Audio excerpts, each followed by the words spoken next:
las personas que tienen un mayor nivel de interés en la política pueden tratar de entender lo que está pasando, pero aquellos que tienen, ¿no?, lo más importante es el trabajo, la familia, ¿no?, las cuestiones cotidianas, les resulta más difícil entender la política porque efectivamente la política se ha vuelto más compleja. Por ejemplo, en este momento, ¿qué es lo que más deseo? ¿Quiero castigar a los que han estado gobernando este país o quiero votar por alguien que me ponga al país en un camino distinto? El Estado le ha fallado a los peruanos. La gente no le cree a la clase política por razones que son obvias, ¿no? La inseguridad, la corrupción y también el hecho de que la forma como yo creo que el partido político más grande del Perú en este momento es el partido de los que no tienen partido.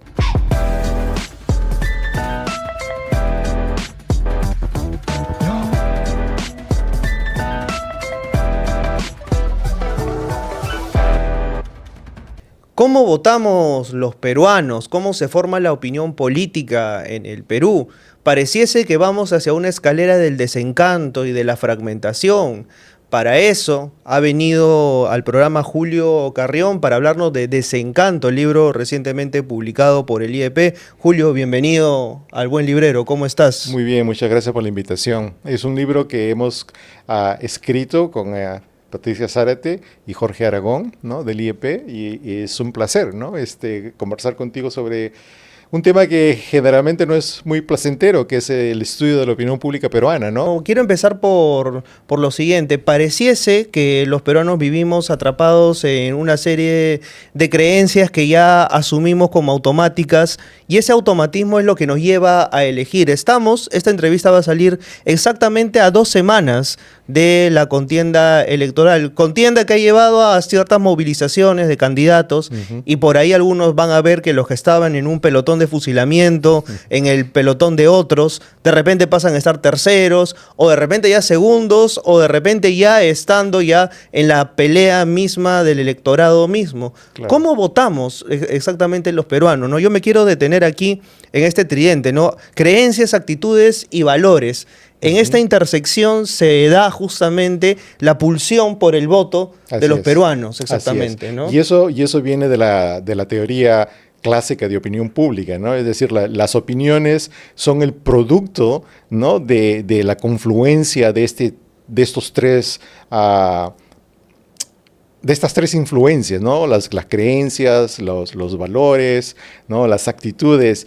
Y a veces, dependiendo del contexto, ¿no?, toma una mayor fuerza las percepciones que los valores o las actitudes que las creencias, y entonces es una situación relativamente fluida, donde uno no puede saber exactamente qué va a ser lo más importante, ¿no? Es la ambivalencia, ¿no? Porque es algo que en el Perú se vive en particular, pero es algo universal en el sentido de que cuando uno escoge tiene distintas tendencias acerca de qué es lo que quisiera en este momento, ¿no? Y a veces hay contradicciones. Quiero seguridad, quiero desarrollo económico, quiero empleo, quiero incrementar mi capacidad educativa, y a veces hay que escoger. Y entonces la manera como estas opciones se presentan en un determinado momento hace que muchas veces los resultados son impredecibles, porque no sabemos cómo la gente se va a decantar, ¿no? Por ejemplo, en este momento, ¿qué es lo que más deseo?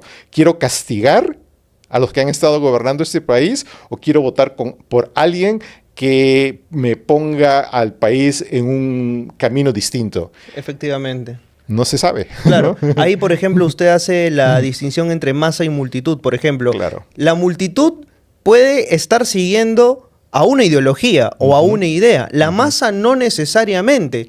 La masa se distingue por básicamente estar siguiendo pulsiones, siguiendo determinadas ideas, pero no identificarse necesariamente con algo. La multitud sí. Claro. Ahí hay una diferencia. Claro. Hoy en día el voto está básicamente apuntando a tratar de dirigir a la masa a una multitud. Así es. Y es una diferencia muy importante entre masa y multitud, porque la multitud tiene una experiencia colectiva en el espacio, ¿no? Multitud se define por estar presente en un espacio compartido, mientras que la masa está aislada, ¿no? Podrán compartir experiencias, pero esas experiencias no son experimentadas simultáneamente en un espacio determinado. Y entonces no se sabe definitivamente cómo es que, por ejemplo, en un tema de votación o de percepción política, cómo se va a distinguir, ¿no? Efectivamente. Claro. Ahora, las opiniones pueden estar dirigidas también en torno a cuestiones muy circunstanciales, y ahí es donde usted hace la diferencia en torno a lo que uno puede estar mediado en torno a lo que el contexto puede estar evidentemente diciendo, claro, y entra en contradicción. Claro. Es decir, las opiniones que uno puede llegar a tener están mediadas por contradicciones que están constantemente en choque. Por ejemplo, podemos decir, el gobierno de Alberto Fujimori, y algunos pueden decir, ok, yo puedo decir que estoy a favor de lo que hizo, pero al mismo tiempo estoy en contra de las violaciones a los derechos humanos que cometió. Pero esto va a estar mediado de acuerdo a un contexto de noticias o de cosas que van apareciendo en el día a día que van a favorecer o desfavorecer mi opinión. Pero si esto no tiene medianamente una ideología detrás, no se va a sostener en el tiempo mi opinión y no va a tener un argumento detrás, ¿no?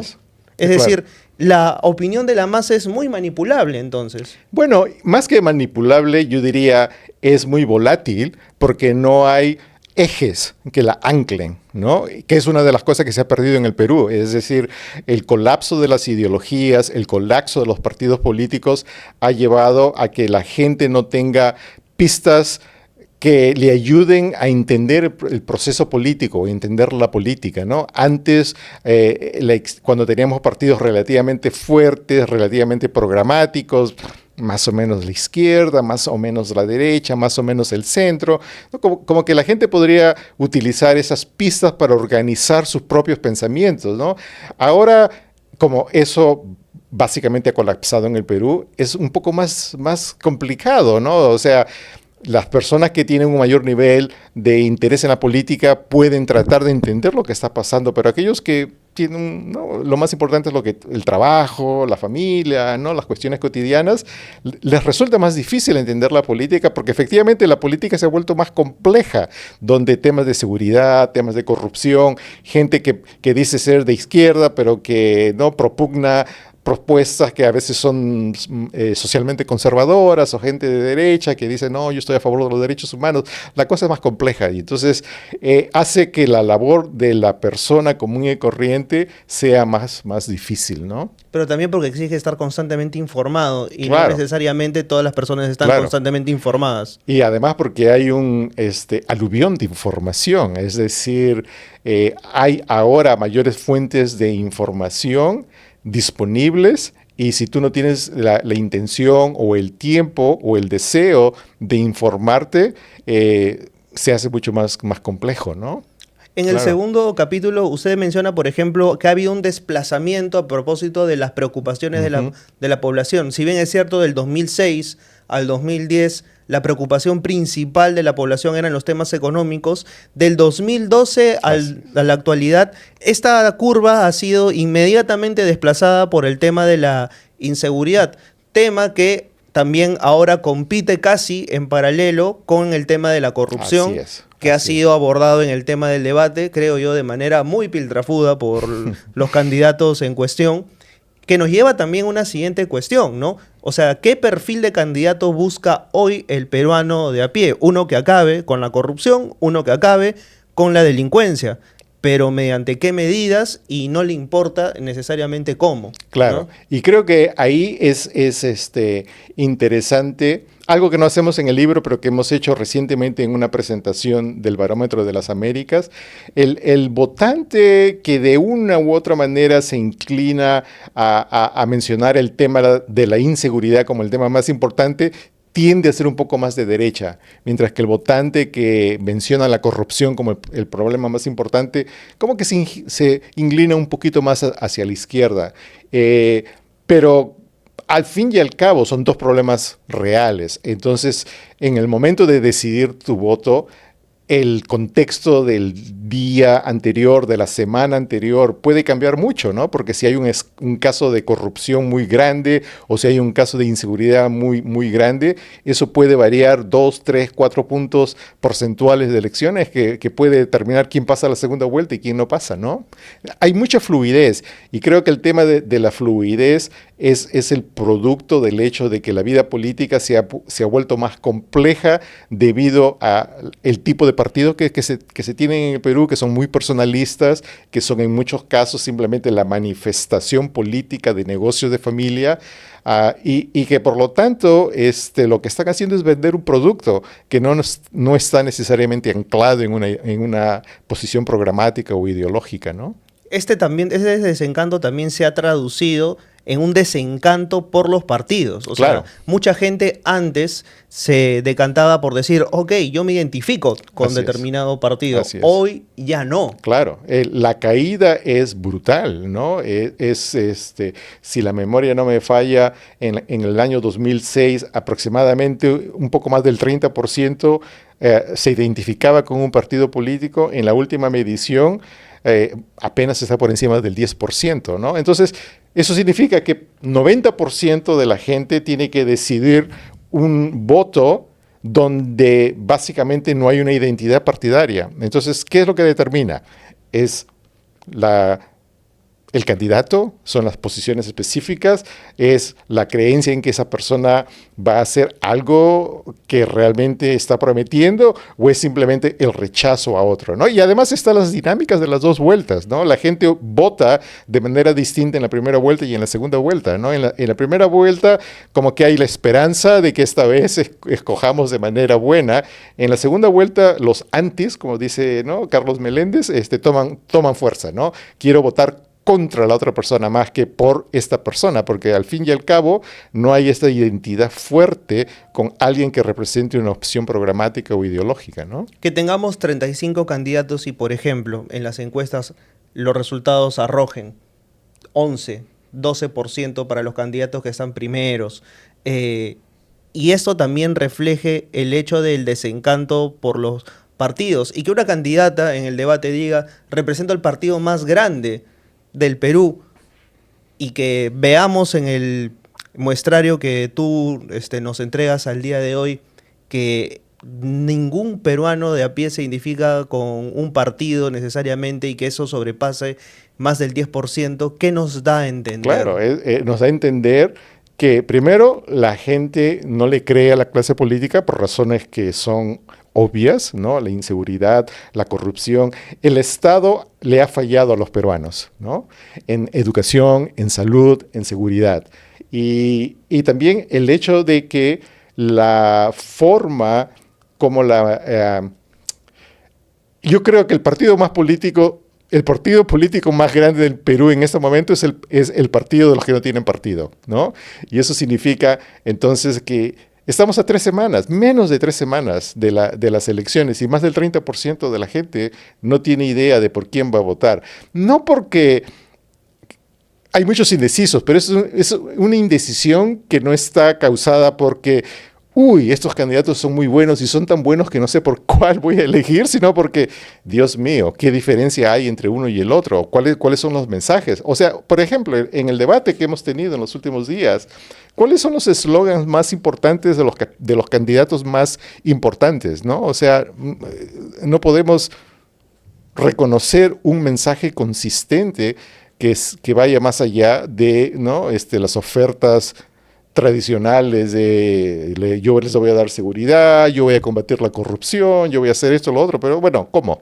¿No? Claro, efectivamente, ¿no? La línea difusa también entre izquierda y derecha, que Así también es. se aborda dentro del libro, ¿cómo es que se ha ido percibiendo a lo largo de estos últimos 20 años? Una de las cosas más interesantes que encontramos es que a pesar de que la gente consistentemente se identifica con la izquierda o con la derecha, en algunos casos definirse de derecha o definirse de izquierda no tiene mucho impacto en ciertas posiciones programáticas. Por ponerte un ejemplo, uno de los temas más importantes que determina la ideología de una persona son las actitudes frente al rol del Estado en la economía, ¿no? ¿Queremos un Estado que sea muy intervencionista en la economía o queremos un Estado que no intervenga mucho en la economía, ¿no? Tradicionalmente, las personas que quieren un Estado muy intervencionista en la economía son consideradas de izquierda, las personas que no quieren un Estado muy intervencionista en la economía son personas consideradas de derecha, ¿no? Bueno, lo que encontramos es que realmente en el caso peruano no hay mucha diferencia entre ser declararse de derecha o declararse de izquierda y querer que el Estado sea interventor en la economía. Es decir, hay un relativo consenso en el cual una mayoría decreciente, es importante, ¿no? Pero mayoría aún de las personas piensa que el Estado debiera tener un papel muy significativo en la economía. Y eso no distingue entre derecha e izquierda, lo cual muestra que incluso entre aquellos que se articulan como de derecha o se articulan como de izquierda, las posiciones programáticas no son muy marcadas. ¿Por qué? Porque no tenemos pues partidos políticos sólidos de izquierda y de derecha que ayuden a la gente a articular las posiciones filosóficas de estos movimientos, ¿no? Usualmente aquí se ha instalado también la idea de que el de derecha usualmente es conservador en lo social y liberal en lo económico. Así es, así es. Y más bien el de izquierda pelea siempre por valores más bien sociales. Liberales. Y más bien es en lo económico difuso. Claro. No se manifiesta necesariamente por un proteccionismo estatal o algo por el estilo, salvo que sea muy radical de izquierda, claro, ¿no? Que no sé, exactamente. Y lo que encontramos es que no es el caso en el Perú, ¿no? Hay una izquierda muy conservadora, hay una derecha muy conservadora, hay paquetes, ¿no? Bolsones de derecha liberal, bolsones pequeños de izquierda liberal en el sentido de no más a favor de los derechos humanos de las personas, las minorías sexuales y todo lo demás, ¿no? Hay un conservadurismo muy significativo en la sociedad peruana, donde tu edad es más importante que tu autoidentificación ideológica, ¿no? Personas más jóvenes son más liberales en lo social que las personas de izquierda, ¿no? Lo cual es una complicación del caso peruano, ¿no? O sea, en el caso peruano no funciona como, por ejemplo, funcionaría en otras sociedades. Las personas de mayor ingreso, pero relativamente jóvenes, en sociedades como Estados Unidos, son mucho más liberales en lo social, ¿no? Están a favor de defender el medio ambiente, están a favor de defender las minorías sexuales, están a favor, ¿no?, del derecho de la mujer a decidir sobre su cuerpo. Si tú trasladas ese perfil sociodemográfico al Perú, es completamente distinto, ¿no? Las personas relativamente jóvenes pero acomodadas son mucho más conservadoras socialmente que una persona similar en los Estados Unidos o en Europa, ¿no? Entonces eso tiene que ver con procesos de socialización política distintos, pero tiene también que ver con el hecho de que, nuevamente, el colapso de los partidos políticos no permite que estas generaciones más jóvenes se socialicen en los mensajes que ahora son más prevalentes en la juventud mundial. Y estoy hablando de juventud de, digamos, 34 años para abajo, ¿no? No estoy hablando de 18 a 21 años, ¿no? En cuanto a ese grupo etario, por ejemplo, claro, ¿cómo se percibe el interés en la política? Porque, por ejemplo, yo sí he percibido, y esto se menciona en el libro, que hay un mayor interés, por lo menos, sí, aquí en el Perú, creciente en cuanto a política. Y se menciona, por ejemplo, que hay un mayor interés por parte de hombres que de mujeres. Así es. Y que este interés, además, está más presente en grupos de izquierda. ¿Por qué? Porque tiene que ver también con el grupo económico. ¿En qué sentido? De que si es que no se involucran en política, no ven formas realmente significativas de generar cambios dentro de la sociedad, por ejemplo, ¿no? Así es. Y tiene que ver también con el hecho, el género es importante en el sentido de que son hay una mayor propensidad de los hombres a tener empleos de carácter formal, donde puedes tener organización sindical, donde puedes tener un tipo de socialización que te lleva casi de forma natural, ¿no? a interesarte en la política, mientras que hay una mayor probabilidad de que las mujeres solamente puedan conseguir empleos de naturaleza informal, en los servicios, donde la acción colectiva es más difícil y por lo tanto, y además donde los ingresos son mucho más bajos y por lo tanto la lucha por la sobrevivencia del día al día toma prioridad sobre el interés en la política, ¿no? Creo que eso es bastante importante, ¿no? Y el interés en la política es una variable significativa porque en un contexto en el cual el Estado falla en proveer los servicios más importantes al ciudadano, si no te involucras en la acción política, ¿cómo los vas a conseguir? ¿No? Si no estás interesado en votar de manera sistemática, en votar bien, en escoger un partido que va a lograr, ¿no?, organizar una acción colectiva para mejorar esos servicios, estás, ¿no?, básicamente evitando la posibilidad de tener una influencia en la mejora de los procesos políticos peruanos, ¿no? Y en este grupo etario, particularmente este grupo que puede ir desde los 18 a los 24 años, hace poco, justamente antes del debate todavía, había explotado el caso Acuña y de los streamers y de los ninis que, por ejemplo, no trabajaban ni estudiaban, y que era un grupo etario al que Acuña apuntaba y de pronto buscaba capitalizar algunos cuantos votos. ¿Qué tanto interés realmente tienen ellos en la política o cómo es que este grupo de pronto se moviliza hacia la política? Bueno, es una pena que se hayan puesto al servicio del dinero de esa manera tan abierta, ¿no? Donde gente que vende la idea de que son la vanguardia de opinión, que en última instancia se ha comprobado que lo que hacen es alquilar, ¿no?, sus servicios al mejor postor y es una pena, ¿no? Es decir, tenemos suficientes streamers para que nos digan cuál es el mejor shampoo, no necesitamos uno que nos diga cuál es el mejor candidato, ¿no? Claro, pero, por ejemplo, ¿cómo votan? O sea, las personas en ese rango etario, ¿eso no lo han llegado a profundizar Eso demasiado? no lo hemos llegado a profundizar. Es más difícil por lo siguiente, ¿no? Cuando haces una encuesta, generalmente tienes, en el mejor de los casos, 1.200 personas, 1.300 personas, y entonces cuando empiezas a desagregar por variables significativas como edad, género, educación, tienes un número menor de casos. Entonces, y sin entrar en temas muy técnicos, los intervalos de confianza se incrementan, lo cual significa, o el margen de error se incrementa, por lo tanto no puedes, a pesar que tú veas diferencias porcentuales, no puedes estar seguro que esas diferencias sean estadísticamente significativas. Lo que sí es claro, creo yo, es de que los más jóvenes tienden a tener posiciones socialmente más liberales que los más los de mayor edad. Y sin embargo, son tan indecisos, para usar un término en términos ideológicos, que los adultos. Es decir, no es que los jóvenes necesariamente se identifiquen con la izquierda, ¿no? Hay una mayor distribución de opiniones que en algunos casos es muy similar a la que se encuentra entre los más los de mayor edad, ¿no? Ahora, con toda esta información recabada, ¿le interesa a los gobernantes lo que piensa la gente? No. Básicamente se zurra en el... Claro, básicamente. Y lo que es más interesante es que si tú le preguntas a la persona si ellos piensan que a los políticos les interesa lo que ellos piensan, también te van a decir que no. Es decir, eso es técnicamente los politólogos llamamos a eso la percepción de eficacia política externa. Es decir, en qué medida yo pienso que la clase política está interesada en lo que yo pienso.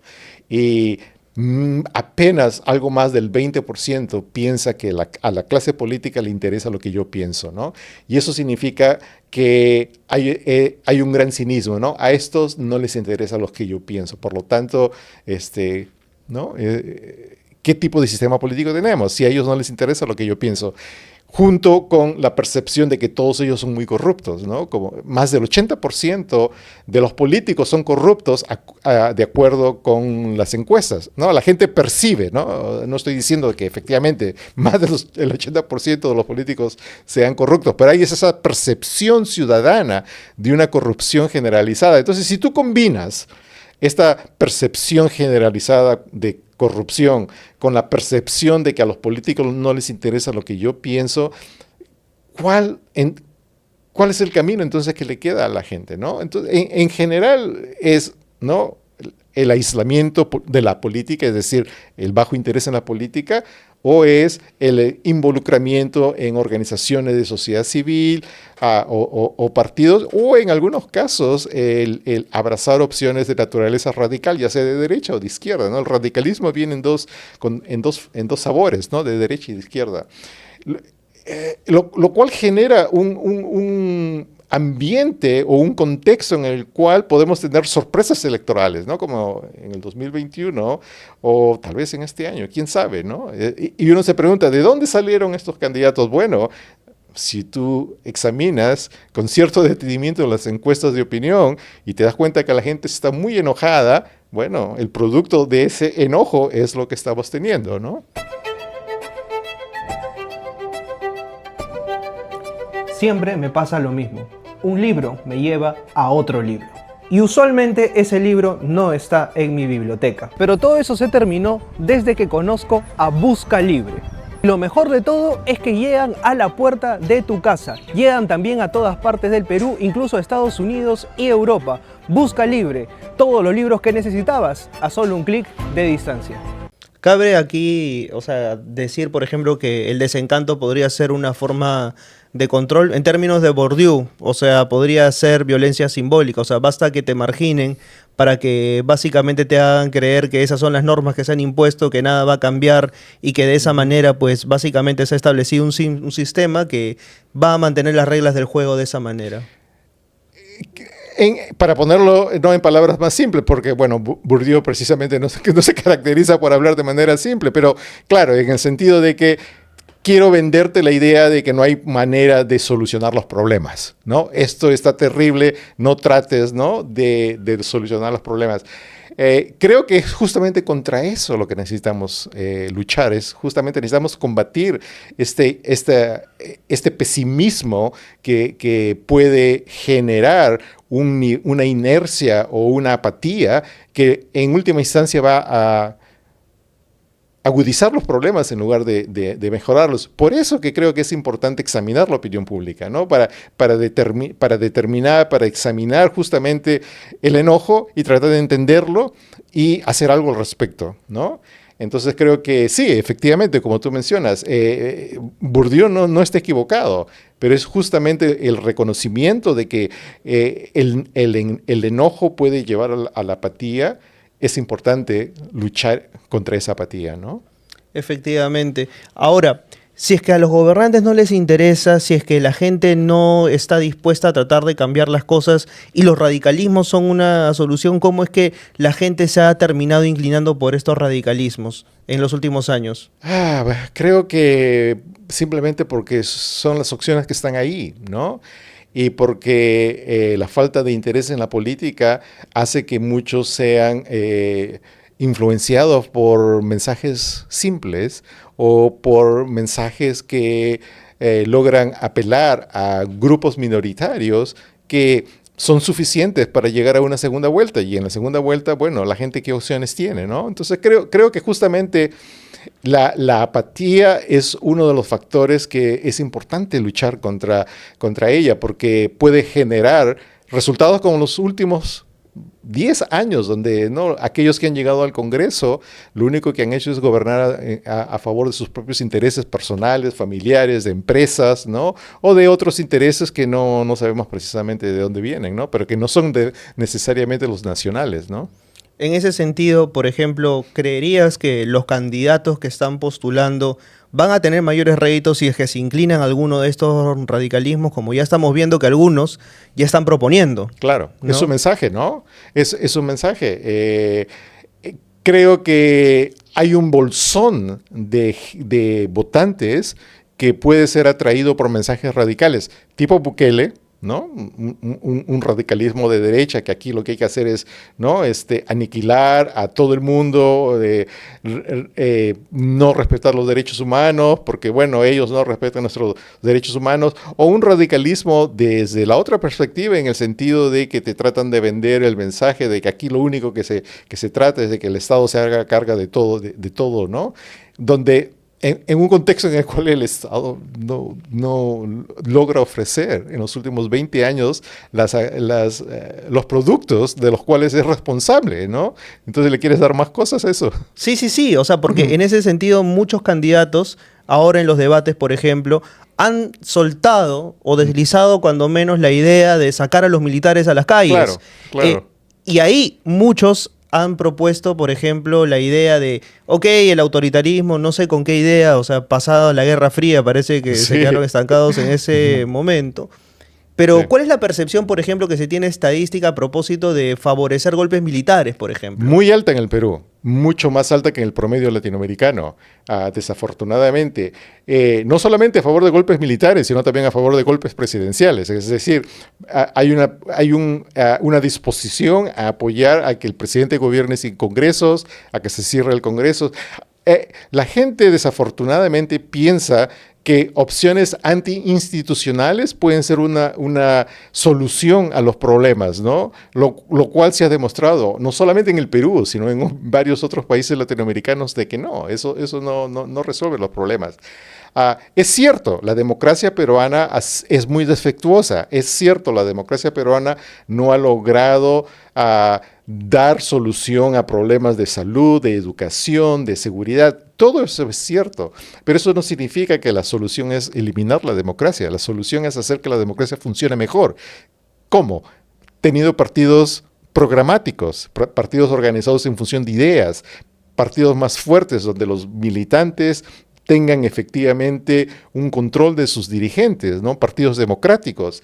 Pero es un mensaje difícil, ¿no? En un contexto en el cual, como tú dices, se vende la solución de la mano dura, ¿no? Entonces es muy complicado vender un mensaje de mano dura versus involúcrate más en los partidos, ¿no? Efectivamente, ¿no? Y con una percepción de la democracia bastante agrietada. ¿Qué percepción se tiene a propósito de la democracia, por ejemplo? Eso nosotros le dedicamos un capítulo entero en el libro, ¿no? Tratamos de entender qué es lo que la gente entiende por la democracia.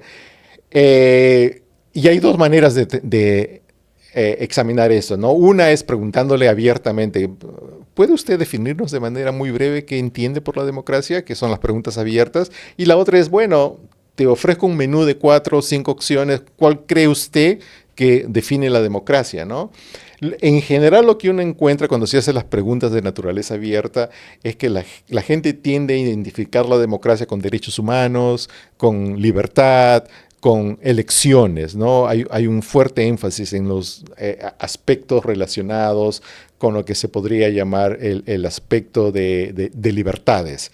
Cuando se les da opciones más cerradas, hay un porcentaje más alto que prefiere el Estado de Derecho, el cumplimiento de la ley, igualdad, ¿no? Entonces, digamos que hay una sensación mayoritaria que la democracia es una combinación, no muy clara, pero una combinación de libertades, derecho de cumplimiento de la ley, igualdad. Pero lo importante es que en los últimos 10 años en particular hemos notado que un porcentaje creciente ofrece definiciones negativas de la democracia. Es decir, la democracia es corrupción, la democracia es violencia, la democracia es violación de los derechos humanos. Y eso tiene que ver con las experiencias específicas que la población ha vivido durante estos, ¿no?, 20 años de democracia peruana. Entonces, hay problemas ahí. Hay un grupo creciente de ciudadanos que está llegando a la conclusión de que la democracia no es algo bueno, ¿no? Entonces... Y esta asociación también perniciosa de reducir la democracia a elecciones, únicamente. Claro. Por ejemplo, ahora en el Perú tenemos elecciones, pero no necesariamente vivimos en una democracia. O sea, la democracia se ha venido abajo por un autoritarismo impuesto de facto prácticamente por el Congreso y tres partidos que manejan los hilos de absolutamente todo. Definitivamente no hay derecho, no hay el imperio de la ley, ¿no? No hay un Estado de derecho. Hay muchos de los partidos que controlan el Congreso actualmente, ¿no? Ponían el grito en el cielo porque habían propuestas que decían hay que, ¿no?, cambiar la Constitución y ellos han cambiado la Constitución de manera muy radical en los últimos 2 años, ¿no? Claro. Creo que es la que más cambios ha sufrido en el periodo de Boluarte. Sí. Claro, definitivamente. Básicamente, no solamente en términos de artículos pequeños, sino en la arquitectura del sistema político, ¿no? Nos hemos movido de un sistema unicameral a un sistema bicameral, donde el Senado es una cámara con una fuerza política bastante importante, ¿no? Algo que hubiera sido bueno fuera debatido por la gran mayoría de los peruanos, pero no, se hizo en el Congreso, ¿no? Y eso no ocurrió mediante elecciones, dicho sea de paso. Exacto, y sin necesidad de asamblea constituyente. Además. Claro. Además, ¿no? Claro. Ahí se desmiente el mito, y claro, pero mucha gente tiene instalada, ahí volvemos nuevamente a este esquema, ¿no? Creencias, valores y actitudes. Así es. ¿No? Mucha gente tiene instalado el concepto de democracia igual elecciones. Claro. Y mover y movilizar a una persona de esa creencia ya es muy difícil, claro. ¿no? Y además porque en algunos casos uno percibe la democracia no solamente como, hay la idea de que la democracia es solo gobierno de la mayoría, elecciones, ¿no? Bueno, la persona ha sido elegida, ahora tiene el derecho a gobernar como le da la gana. No, eso es una parte de la democracia, ¿no? La otra parte fundamental es el derecho de las minorías políticas, el derecho de las instituciones, el derecho de las protecciones constitucionales. Simplemente porque tú tienes la mayoría, no puedes utilizar tu mayoría para violentar mis derechos individuales, ¿no? Entonces, esta confluencia entre valores liberales, y la creencia de la democracia como soberanía popular van juntas, no pueden ser separadas, ¿no? La soberanía popular, además, como nos han demostrado todos los gobiernos populistas, tanto de derecha como de izquierda, violan finalmente la propia soberanía popular cuando afectan los derechos políticos de las personas, porque en última instancia terminan robándose las elecciones, ¿no? Porque... Y esa es otra creencia también, claro, ¿no? Que el populismo solamente puede existir de un lado y no del otro. No, definitivamente no. Claro. El populismo puede ser de derecha o puede ser de izquierda, ¿no? Exactamente, y hay populismos antidemocráticos de izquierda y populismos antidemocráticos de derecha. En el caso peruano tuvimos un populismo antidemocrático de derecha con Fujimori. En países como Venezuela y Bolivia tuvieron populismos antidemocráticos de izquierda, ¿no? Efectivamente, esa es otra creencia equivocada, ¿no? Efectivamente, pero que no nos gobierne el desencanto, finalmente. Que no nos gobierne el desencanto y hagamos algo para, ¿no?, eliminar el desencanto. Así que para eso hay que estudiar y hay que leer este ensayo que se llama Desencanto, publicado por Julio Carrión, Jorge Aragón y Patricia Zárate. Ya está en todas las librerías y está publicado por el IEP. Quiero agradecerle a Julio por haber venido y a todas las personas que se han conectado. Ya saben, estamos a puertas de las elecciones. Voten bien, pero sobre todo analicen su voto. Sepan bien cómo es que están eligiendo su voto y nuevamente, creencias, cuáles son las creencias que tienen ustedes antes de elegir por quién votar. Autoanalícense, sáquense una radiografía mental y nos vemos la próxima semana a la misma hora y por el mismo canal aquí. Chau, chau. Hasta luego. Excelente. Una conversación muy simpática.